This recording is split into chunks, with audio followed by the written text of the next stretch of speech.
Bismillahir Rahmanir Rahim. Mikwano jaffe, assalamu alaikum wa rahmatullahi wa barakatuh. Wa alaikum assalam wa rahmatullahi wa barakatuh.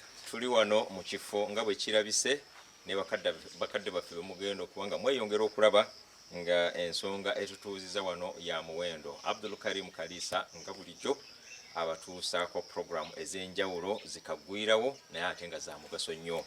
Mu kaseera kano mukkirize mbategeeze nti waliwo omulimu ogutambula mu ggwanga. Omulimu buli omu gwenkakasa nti buli omu aguwuliddeko. Bw'oba tonaguwulira tandika onoonyereze era weebuuze nti lwaki tonawulira ku mulimu guno. Naye bw'obadde tonawulira ku nsonga eyo mukukakasa kano ke kaseera akatuufu Allah ke yakwagaliza obeere nga otegeera ensonga eno. Naye nga sinaba kuleeta abakugu abagenda okubuulira ku nsonga eno, njagala nkakase nti ensonga eno ekwata ku byafaayo. Bagamba nti bw'oba tomanyi gy'ova mwana wattu gy'olaga wasobola kubeera awazibu ennyo. Ebyafaayo entandikwa y'ensi yaffe Uganda, ebyafaayo biviira ddala emabega nnyo nnyo nnyo. Naye ne bajja ne boogirako abazungu nga batandise okujja bawarabu balabiseeko awo ebyafaayo ebisingira ddala eby'omuggundu bwe bitandikira n'okutuukira ddala mu 1900 awo ensi yaffe nnyaffe Uganda neeba ng'etandiseewo. Naye abawandiisi b'ebyafaayo bazze bawandiika n'okutuusa olwaleero bakyawandiika versions ne versions ebitabo ebyenjawulo. Naye ekitabo kino ekyazze kya muwendo kya njawulo. Bakadde baffe abaatukulembera bazze nga bawandiikako, oli ng'awandiikako ka paati kasobodde, oli n'awandiikako ka pamphlet, oli n'awandiikako kalinga ka notebook, omulala n'akwata omuntu kinoomu n'abeera n'oyo n'awandiikako k'oyo. Bakadde baffe ba Sheikh Kulumba bawandiise ku byafaayo n'abalala bonna be mumanyi. Naye omulundi guno bakadde baffe nga bakulembeddwamu ekitongole ekimanyikiddwa ekya Umma Connected ekisinziira mu Bungereza naye nga kitongole kya nsi yonna ekiyina emirandira mu buli nsi yonna kyavuddeyo ne kikwata abakugu mu byafaayo okulaba nti omulimu guno ogw'ebyafaayo guvaayo. N'okusingira ddala nga mukadde waffe jjajjaffe Mbuga Prince Kasim Nakibinge Kakungulu lwe yavaayo n'alangirira nti we need to rewrite the history of Islam, Uganda and Buganda. So bw'aba akyogedde aba alaba nti waliwo ebintu ebimu ebirimu obutuli n'okusingira ddala ku busiramu bwaffe nga ensi yaffe Uganda etandika. Bw'oba otunuulidde bakabaka abatera okwogerwa mu byafaayo abakwatibwako ku nsi yaffe Uganda, Ssekabaka Ssuuna ate abamusaale. Byafaayo ebisinga bitandikira ku musajja oyo Ssekabaka Ssuuna eyalabikirako ddala nti yafuuka omumuli n'aba nti yalengera wala bamagulu meeru ne bayingirawo n'atabatya n'atabayita misambwa n'agamba nti bino bitonde bya Katonda kambiwuliriza ekye bigamba. N'olw'ensonga eyo kyekyajjayo Umma Connected n'ebitongole ebirala byonna ebyagezaako okuyamba Umma Connected tuveeyo n'omulimu ogufaanana bwe guti nga bwe mugulaba wano nga mu butuufu gulabikira ddala muli mulungi. N'olw'ensonga eyo mukkirize mu kaseera kano nga mbaze obbalaga omulimu guno mbeere nga mbanjulira mukadde waffe ku mukono gwange ogwa ddyo nga ye Sheikh Zaidi Mahbuba Kasujja atudde wano agenda kubanga batuusaako Salam,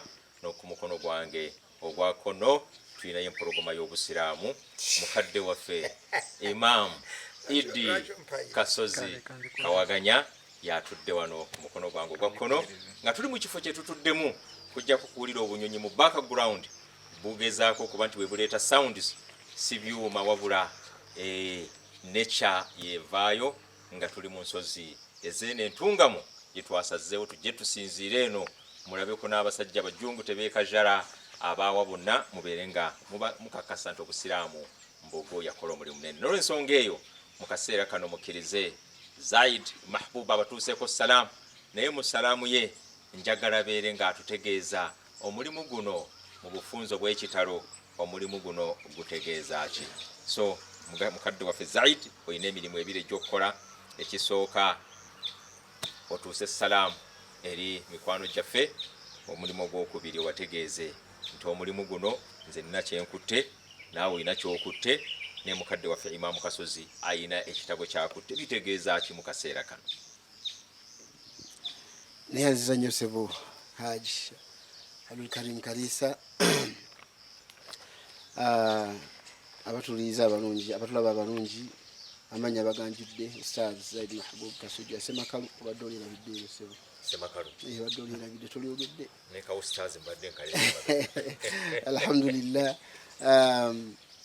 ombuziza omulimu guno gutegeeza ki kyama nze CEO wa Uma Connected deputized by mukuto wange Usama Kasujja omulimu guno twalabanga lwaki abantu abalala batuwandikira ebyafaayo byaffe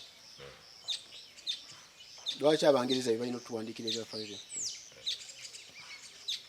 nga bw'ogambye nti omuntu buli lwamanya gy'ava amanya gy'alaga twesanga nga ebitabo bitono ebyali biwandiikiddwa ne history waffe w'obusiraamu awandiikiddwa asomesebwa abaana mu masomero nga luli tali deep ng'omwana tayinza kunyumirwa nakwagala nakukolerera ebyo bakadde be ne bajjajjaabe bye baalekawo okuggyako ng'ategedde bayita mu ki okutuuka obusiraamu buli olwaleero kale nno netujjayo abakugu Mungu n'atusobozesa okufuna abakugu abaali bawandiise ku bitabo ne tubakuŋŋaanya nga bakulemberwa Haji Mustafa Mutyaba omuli Dr. Hassan Badru Segujja Dr. Ali Nkonge basajja bonna bawandiise bitabo balungi muli Dr. Mutagubya ne Sheikh Jawad Mbogo ne babeera nga twabaleeta omulimu guno okutandikira ddala internationally twalowoozaamu nti bannayuganda bonna si basiraamu bokka bategedde batya ebyaliwo history waabwe obuvo bwabwe okuva Kabaka Ssuuna gwe twatandikirako owokubiri 1844 omunnayuganda afalling atya in love n'ensi ye nga tagimanyi kale eno netusalawo okuleeta abakugu history gwe tugumanyiiko mutono nnyo ali mu kitabo muno ekitabo kino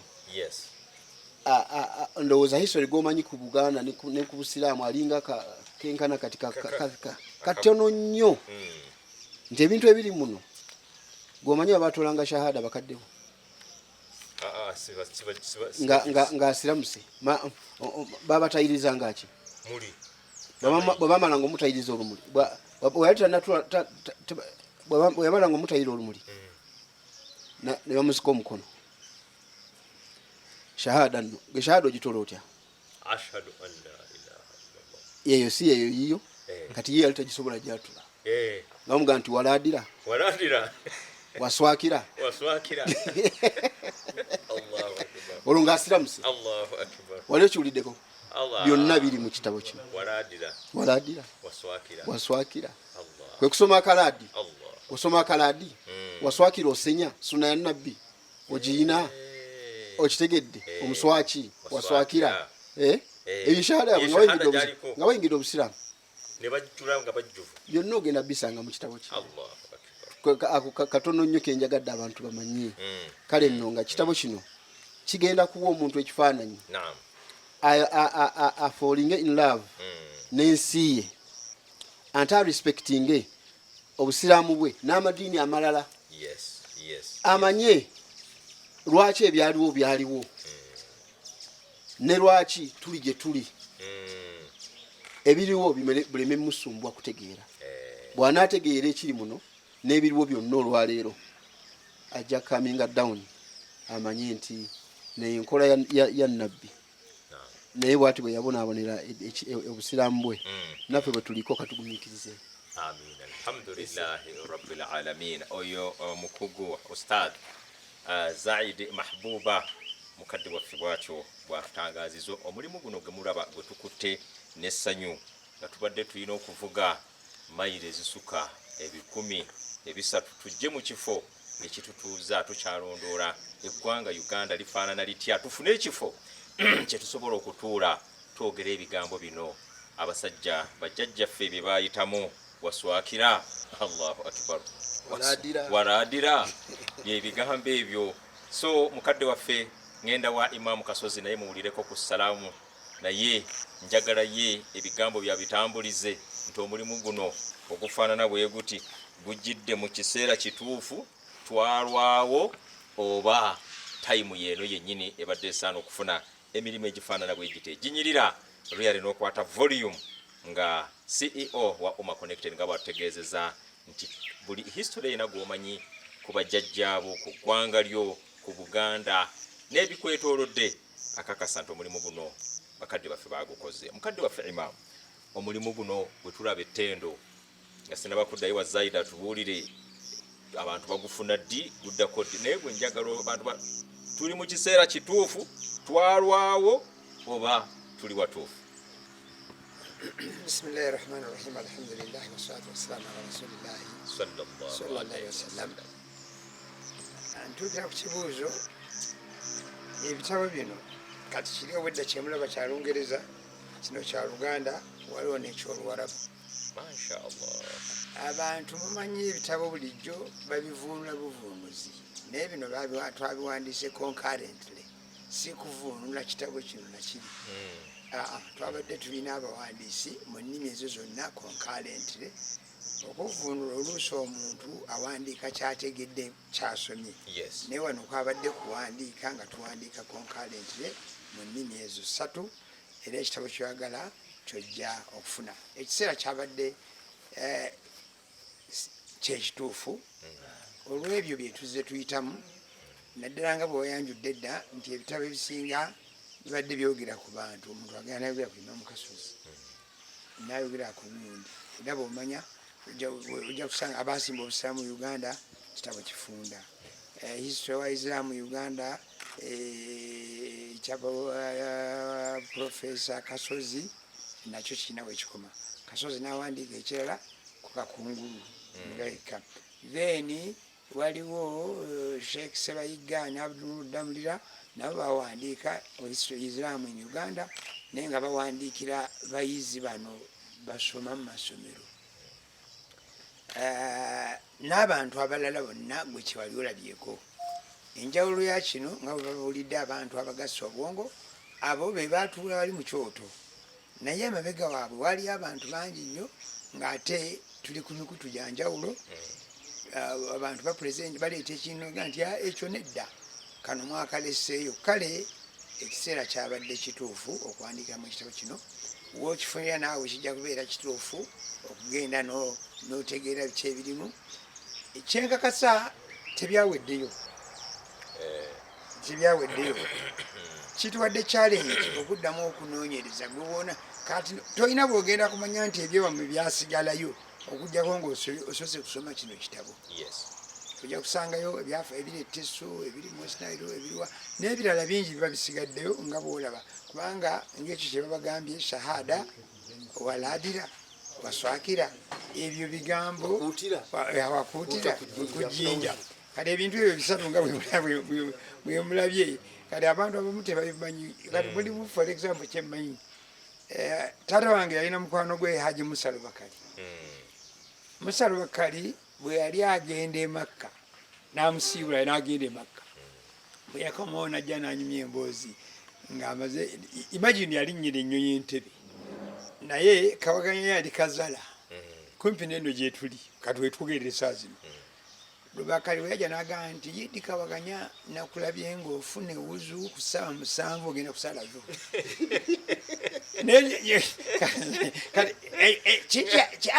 Kyeyali alaga mu kutegeera okwa bulijjo gw'olaba exaggeration, naye mu kutegeera okwa yali amulaga omukwano gwe baalina bakitaffe bajjajjaffe. N'olwekyo ebimu emikwano egyo bwagizuulira mu bitabo bino, mu kitabo kino. Nkugambye ekikwanguira bweyagala ekya Luganda kikino, ekyoluzungu kaliisawo yakirina, ekyolwabu nakyo weekiri.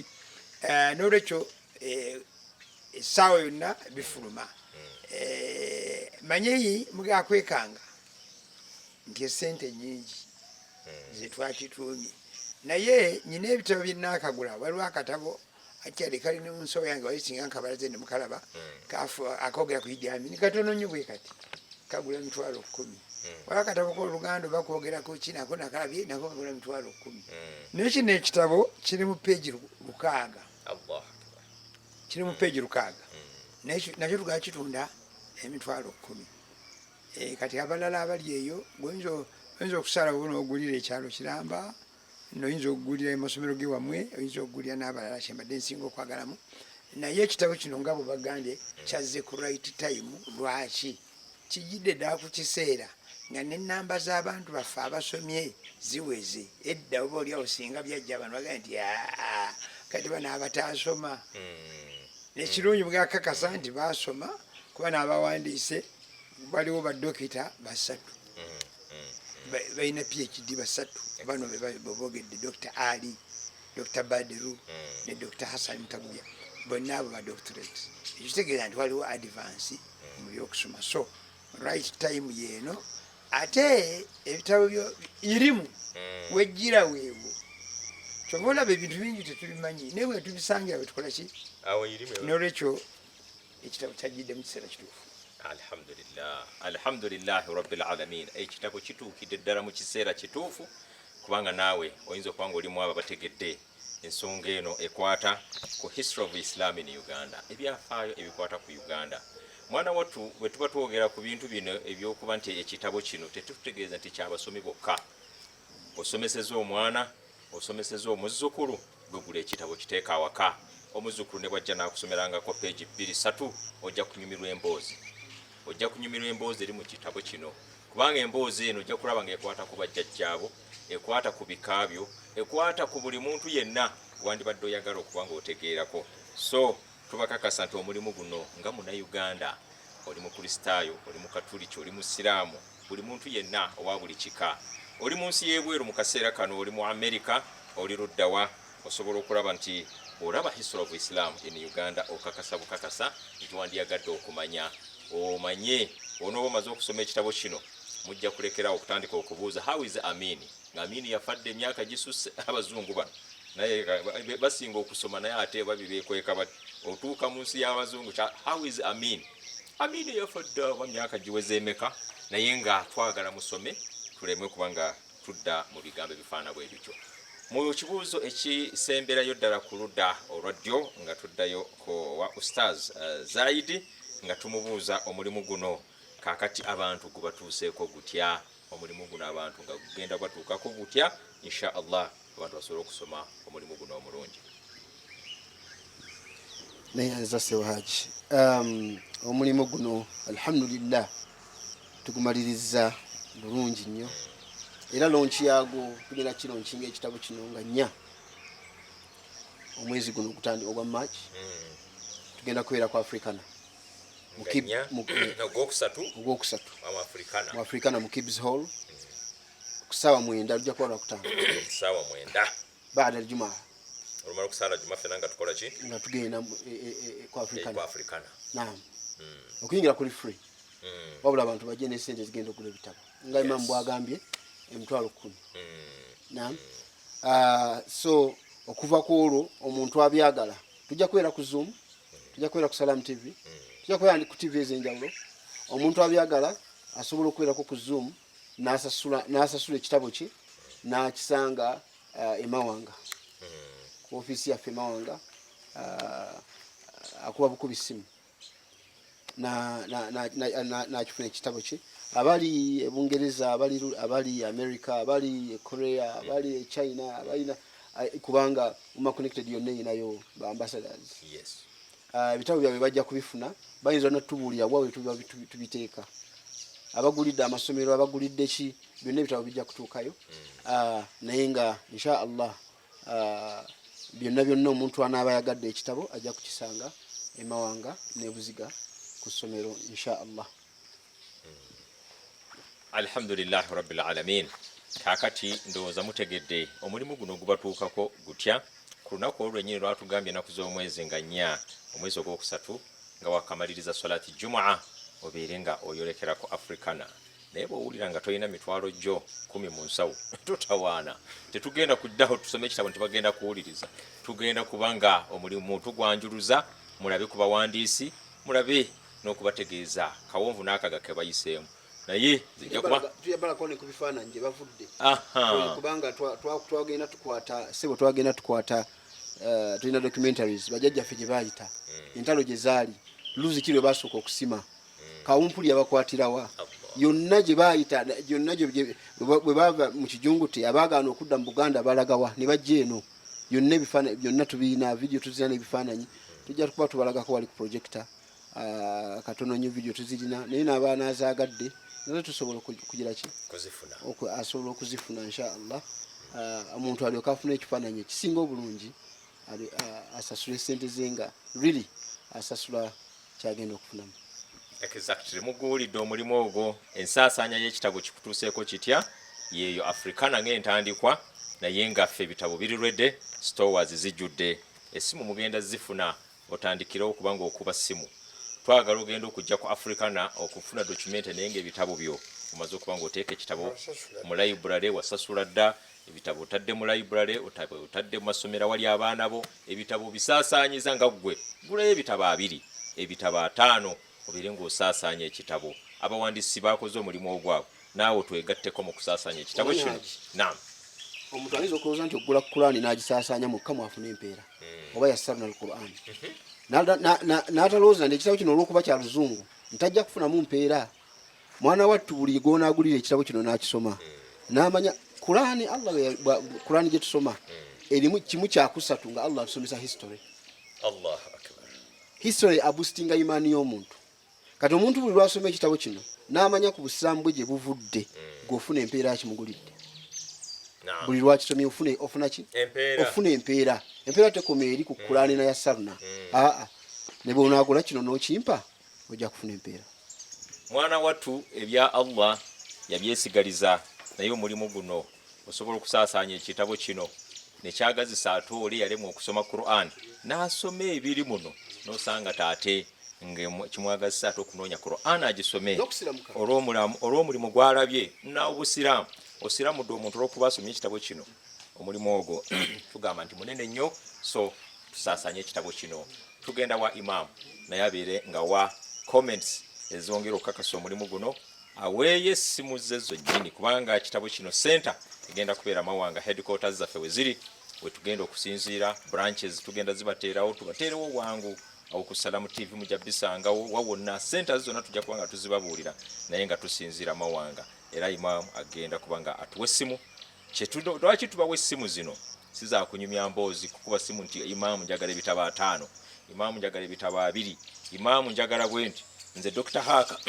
nyetaaga ebitabo 10 bisindike Bungereza Bangereza baliyo tebamanyi gye baasibuka nga bigende Bungereza. So gwe mulimu ogwo gwe twagala okukola essaawa zino. Bannange essimu zange ziri aba WhatsApp 0782 249 simu yangu yakukwata 0782 249 tugiddemu ogwokusatu eyo ye WhatsApp 0782 249 250 essimu endala 0772 42 78 95 abakubi b'amasimu eyo kakasa ne bw'ogikubaddi njiddamu zezo essimu 2 zijja kubanguyiza osobola okusasula ekitabo ky'omu advance era kati wenjogerera nduza nakakufuna ababuze ebitabo 32 kati abo abasasula mu advance abategenda kugulira wali yafuna omukisa ekitabo kyo bw'oba oyagala gwe ngamba bugambi nti omukono gw'omugenyi omukulu akuteeremu ajja kukikolako owulidde kakati mu advance osobola okugula ebitabo byonna bino eky'Oluwarabu eky'Oluganda n'eky'Oluzungu tobeereyo n'ogamba nti nze simanyi Oluwarabu tomanyi ddi agenda okusoma Oluwarabu mu famire lwanajja osobola okugula ekitabo n'okitwala mu library yonna ez'amasomero. Njagala okwebaza yaguze ebitabo 5 nangamba biteeke ku Maria Mahali ne wabaawo eyaguze ekitabo nangamba nze noonye yaguze kya Oluwarabu noonye essomero lyonna mwe ekijja gemba nkitwala mukyala ali eyo ali Kolaroda waliwo ayagulidde ab'emityana naye n'aweereza naga gwe kiweseeka nkata yamanyi wanakitwala kale ye purpose nti nga bwe bagambye ejja kusanga tujja biteeka mu bifo ebyanguwa byemumanyi obulungi Palo Radio, Salam Charity, Salam TV, Mawanga Masjidi, Buziga Islamic Center n'abalala abanaaba bali interested mu kuba nti bibaawo. So ekyokubiri Kalisa agambye nti jangu n'emitwalo 10 si gyakuyingira okuyingako kwa bwereere zakugula kitabo buli wozulayo ng'ofuna ekitabo kyo bajja kubaawo ne desiki etunda naye eyo nga bwengambye eri mu registration n'ebirala naye bw'oleeta eno mu advance ojja kusanga obwangu. Tulina mikwano gyaffe bawanganya mu bifo ebyenjawulo tubaagazise bino ebitabo bwe tuba tubitutte ate tubisome kijja kutuyamba okukola okwadvansinga mu ddiini yaffe nga bwe bagambye omukolo nga nnya ku lwokutaano olujja si lwenkya luli olujja Hotel Africana bw'oliyinga ojja kumanya wa weefuna batutudde omugenyi omukulu bamubagambye Prince Kasim Nakibinge Kakungulu abantu abalala bangi ab'ebitiibwa bambasada b'ensi ez'enjawulo twabayise n'abantu abakulira ebitongole ebyenjawulo nabo twabategeezezaako nammwe bannyini kitabo tubategeezezza n'olwekyo wonna wooli bw'oba oyagala gwe tofaayo gwe essimu zange nziwaddeyo gwe ŋŋamba tuwe linki oba omanyi musinikaliisa ye mukugu w'ebyo abajja kubawa linki wonna wonna abeera mu nsi ojja kulaba function nga bwetambula. Twagala okwebaza abantu abavuddeyo ne muwagira omukolo guno n'okulaba nti ekitabo kipurintingibwa. Abantu abo bangi tebantumye nnyo kuba bagamba oba oli awo bwe banaaba mpadde gundi nenjagala muwagire ebintu byabwe bye bakola. Ntera okugamba bano bannange abanywa amafuta waliwo petrol stations abantu zebaagala ennyo naye nze ffe ttiimu yaffe tugamba nti tusooka kubuuza nti wetugenda okunywa basasula zaka station etasasula zaka tetuginywako nnyo mafuta okujjako nga tekyebereka. Lwaki twagala oli kuba basasula zaka n'ebino nga bikolebwa era abasozi ba zaka bateereddemu okukola okutambula abantu obatambuza temukiyita nti kyali kyangu kubanga kati wano wetuli mulabawo wano erohama bw'oyita eno lwogenda ebukanga ali wano emabega wano naye oluzzi olumu ono lwayogedde ne firimu ziri eno obukanga mbadde ndaba wano nendabawo webaziika taata wange nendaba nga we wali nendabawo webaziika ebifo 3 ebyaziikibwamu Ssekabaka Kalema. Ebyo byonna ebyafaayo mu kitabo kino ojja kubisangamu. Nolwekyo kyenva mbakubiriza nti ku lwange nga patron wa Umma Connected ne ku lwaba Umma Connected ne ku mukadde waffe eyakulembedde abawandiisi Mustafa Mutyaba mujje mu bungi nga munoonya ebitabo ne bwe mba temuzze muweereze ssente mugule ki ebitabo. Olaba abantu mugula bukedde mugula bukedde buli lunaku mugula n'abalala bonna siganye nti temagula mugule naye jangu omanye kiki ate mwabeekweka obuzibu bwemugenda okusanga mulina ebyafaayo birungi tebibaddeemu kati ate mutunoonye mu volume eddako tubizzeemu nga bwe bagambye okuwandiika tekugwayo.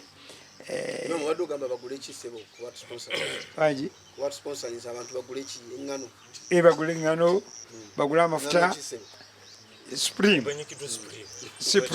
n'akawunga ka Supreme mugule amafuta mugule plastic okuva ewaje Haji Muwanga ye talina nnyo taabu ye Haji Muwanga n'abalala bangi abavuddeyo ne batteekamu n'okulaba abalina abagenyi bamwe obatwala ku Hotel Africana kubanga Hotel Africana yatutwaliremu nayo kinene nnyo ku venue n'ebirala ebitambulirako mwe abakolerayo emikolo bw'olaba kyebatusabye ne bye basaba abantu batuwadde buwi.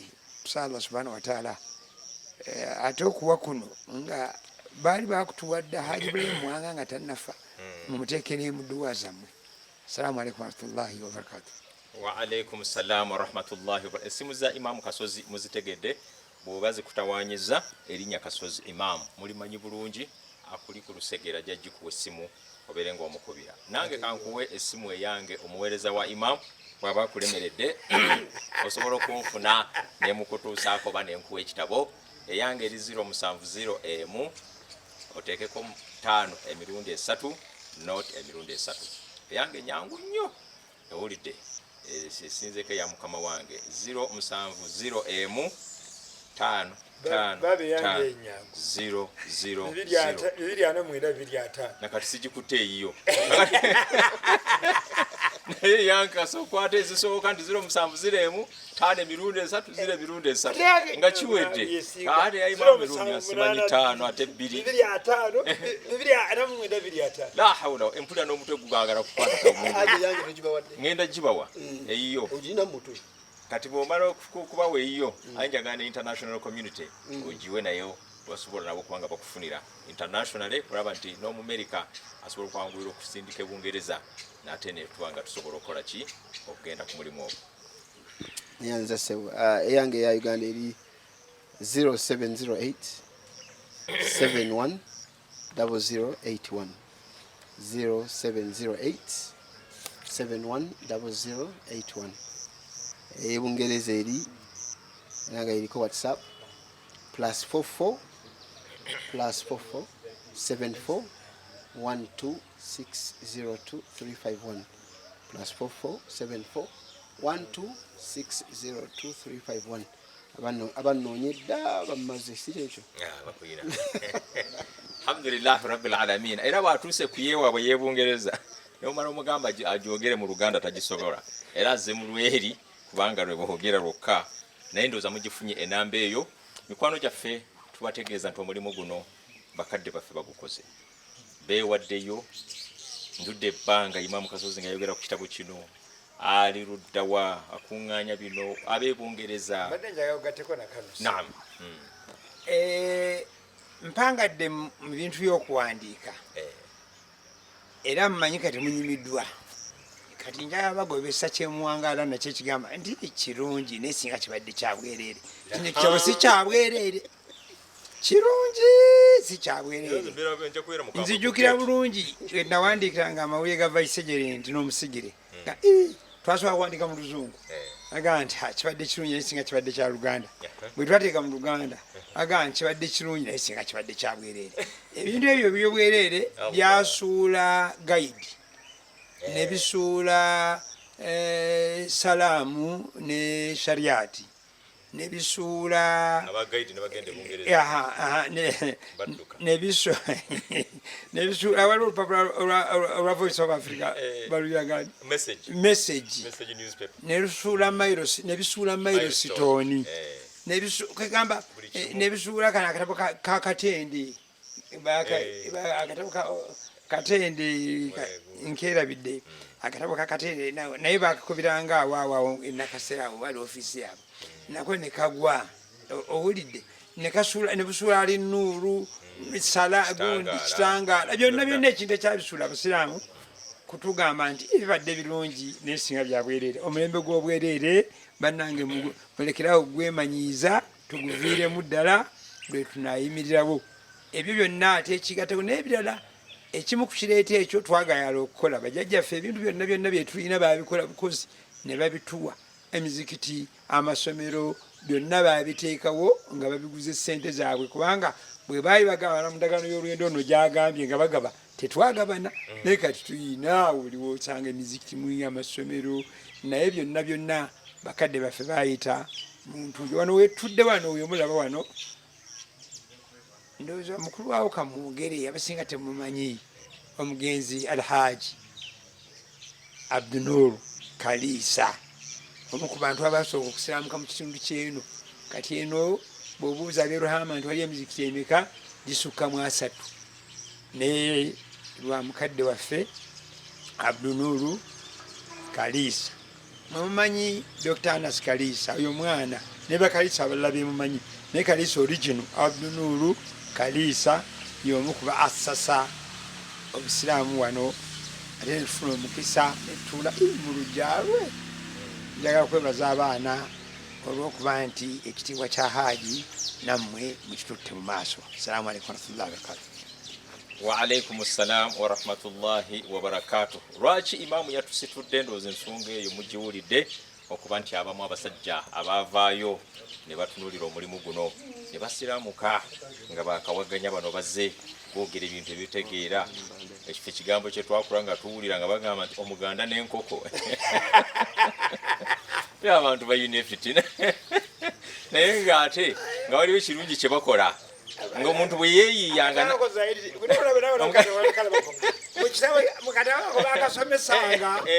ebyafaayo kali byetwogerako basomesanga atabaeno mu primary nga kalimu ebifaananyi ng'aliwo omusajja adduse enkoko kwe bawandiika ekigambo ekyo nti omuganda n'enkoko kubanga nga bagamba bategeeza nti omuganda ayagala nnyo enkoko.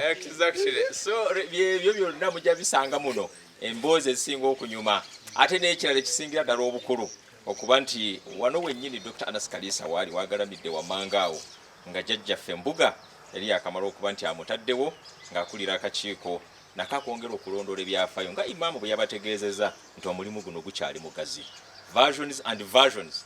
Bwe munaaba nga muvuddeyo ne muwagira omulimu guno kijja kuwa abawandiisi baffe kubanga ne bwe bajja ne bakampingawo keekajala ihisole waawo era bajjamu ekitabo ekikola ki ekifaanana bwe kiti ne bagamba so twetaaga okuba nti omulimu guno ffenna tuveeyo ekijungute West Nile eyo gye muwulira ebifo ebitalejja singa ogenze ebitalejja n'olabayo ebitalejja ali famire z'abusiraamu nnyingi nyenya eyo mubanyola eyo n'ogenda kwegamba buli woogenda etteso abatagendangayo waliwo eri mu lusozi bayita orongo eyo waliwo ba amuliya kati amuliya waliwo omuzikiti Idi Amin gwe yali atandika gwakoma amadirisa nakati weeguli gwetaaga gukompulitinga omuzikiti ogwo guli mu seri z'emizikiti ogweri ekoboko guwedde ogwerira gwawedde kati ne waliwo omulala guli amuliya owulidde ebyo byonna byafaayo abantu abamu tebabimanyi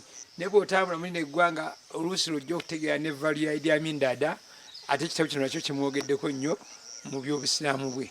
Alhamdulillah. Era nga nzirayo wa mukadde waffe abeere nga abasiibula Zaid ne Salamu ye ennungi era yagenda okusiibula ku lwaffe ffenna twagala okubasaba bannange nti olunaku lwe mbajjukiza nga nnya naye twetaaga nga nnya ffe twagala okujja kuwulira emboozi ennungi ezitegeeza ku kitabo kino obula nga ffe tumaze okugula ebitabo essimu ezo muzigoberere mukozesa amasimu nga buli muntu yenna gwe manya asobola okutuukirira imaamu atuukirira Zaid oba mukozesa essimu yange Yusufu Jemba awo wonna buli gwomanyi essimu y'omuntu yenna akola ku radio paalo mukubira omuganjagala ekitabo ekya Imaamu Kasozi tubeere nga tukifuna mwebale nnyo mwebalire ddala. Nam Zaid siibula abantu sebo nga sinasiibula yagala ntegeeze abasiraamu n'abannayuganda bonna nti olw'okuba omulimu guno gwalungiwa nnyo gwasikiriza musajja mukulu Haji Seviri gwasikiriza musajja mukulu Haji Seviri n'atuwayika z'ettaka 20. Allahu akbar. Olw'omulimu guno ogw'ettendo Allahu akbar. n'agamba nti nsiimye omulimu gwe mukoze kamba wiika 20 muzimbeko ettendekero omunaatendeka abantu abanaavaamu empisa n'abanagenda mu nsi nga bategeera biki bye basomesa. Kale n'ekitabo kino byebibala ebigenda okuvaamu nti omuntu bw'atuwa emitwalo 10 egy'ekitabo kino ate era aba atadde essente ku ttendekero liri egenda okuzimbwa kuyiika 20 gali. Kale ajje ne ssente ze ng'amanyi nti ekitabo akiguza agenda kisoma afuna empeera ate sente ze era zigenda kgenda mu ttendekero ate naye afunayo empeera. Kale ndoza byebyo nga tonaba kusiibula mu ntandikwa imaamu alina ekigambo kye yayogedde yagambye ebitabo bino biri mu nnimi ssatu kaakati tugenda kugaba n'ennimi ssatu ngenda nze ndi musajja munyankole naye sirulabamu kati nze nga banywa Oluganda nze ngenda kutegeeza abantu mu lulimi Oluganda era ebyange mubiwulidde.